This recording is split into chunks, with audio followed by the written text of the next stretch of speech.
চোখে মুখে হতাশার ক্লান্তির ছাপ স্পষ্ট বিশ্বসেরা টেনিস তারকা ইয়ানিক সিনারের। শরীরটা আর সায় দিচ্ছে না আজ, তবু এক দীর্ঘশ্বাস নিয়েই উঠে দাঁড়ালেন।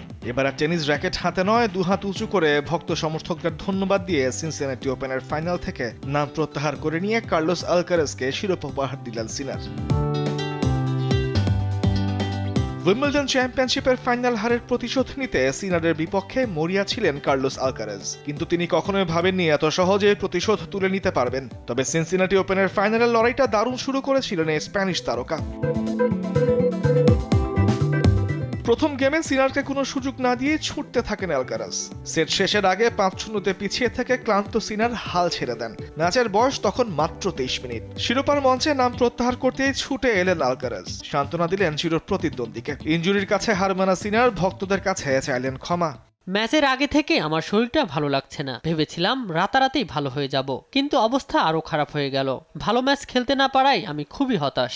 আমি সবার কাছে ক্ষমা চাইছি এবং কার্লোসকে আরেকটি শিরোপা কামনা করছি।